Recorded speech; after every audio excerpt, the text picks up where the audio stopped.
Let us rejoice and be glad in it. And so we are rejoicing and glad that you joined us again today, and thankful for all of His blessings. Today we know that we could not do anything had it not been for the Lord and for help from the Lord. So today, as we go through this day, we want to always be full of His blessings and His will. And let me make sure.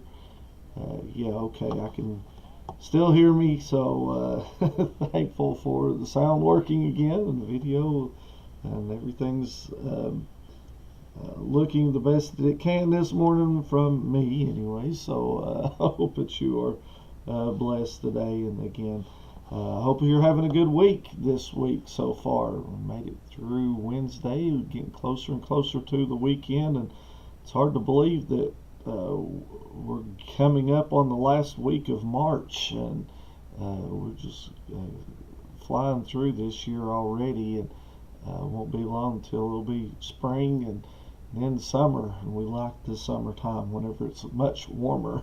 So, but anyways, again, enough with the weather. Let's get into the verse of the day, and today's verse of the day comes from James chapter 1 and verse 12, which says, "Blessed is the man that endureth temptation, for when he is tried he shall receive the crown of life, which the Lord hath promised to them that love him." And today, as we look at this verse, it's hard to imagine James making this statement, especially the first part of the statement where he said, "Blessed is the man that endureth temptations," because we don't like it when excuse me, we don't like it whenever we're faced with trying times and with different situations. We like everything to run smoothly, don't we? And we think that those are the times whenever we are blessed. But James says, "Blessed is the man that endureth temptation." Now, the temptation itself is not the sin. We're going to have temptations, we're going to be tried, and we're going to go through different things. That's part of this life. Even Jesus himself was tempted whenever the devil took him, and as Jesus was fasting, the devil took him and showed him all things, and told him, well, if you would command that these stones be made into bread, you've been fasting for long enough, you're hungry, give in and turn these stones to bread. Jesus wouldn't do that, and he took him up on the mountain and let him look over and told him, said, "I'll give you all this that you see if you just bow down and worship me." And he said, "Get thee behind me, Satan," And so even Jesus was tempted. So the temptation is not the sin itself, but it is the giving in to the temptation where we fall short, where we sin and we go against God's will for us in our lives. And whenever we are tempted and we are tried, let's remember who the source of that temptation is. It's not of God. The next verse that we read in James chapter 1 and verse 13, it says, "Let no man say when he is tempted, I am tempted of God. For God cannot be tempted with evil, neither tempteth he any man." So when we're going through things and we're tried, it's not God that's doing it. Now, there might be times whenever he draws away, and allows things to come in to try us or tempt us, but it's not God that's doing the tempting. It's the devil, old Satan, that's trying to tear us away, tear us apart. But I'm glad that God won't leave us there, and He won't allow us to be tempted above that which we can bear. It's what the Bible says. Now, a lot of people says God won't put more on you than you're able to bear. That's not what the Bible says, by the way. The Bible doesn't say that God won't put more on us than we're able to bear. That's not biblical. It's not in the Bible.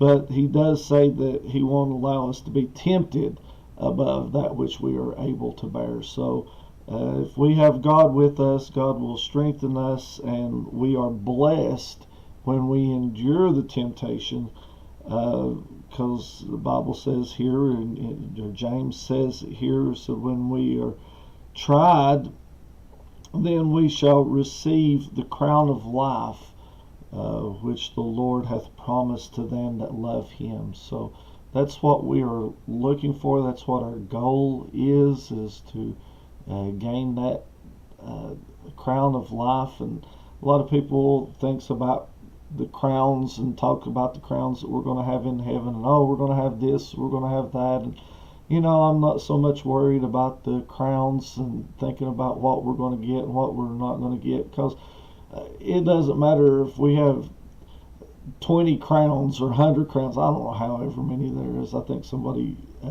has counted up what the Bible says, and there's not anywhere near 20. But anyways, if we got all of the crowns that we could possibly get, all I'm going to do is I want to give them back to Jesus, because he's the one that I was able to be able to get anything.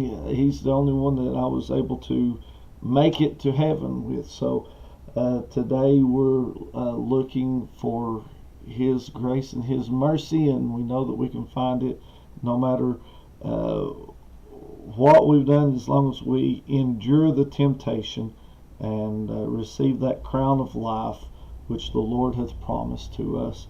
So I hope, friend, that you have that promise today. I hope that you know him and are trusting in him today for your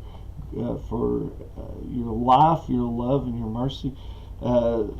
Look to him to give you that strength and that hope to endure the temptations whenever they are thrown at us. So again, hope that you have a blessed day in that today. I hope that the Lord will continue to strengthen you in his power and his might.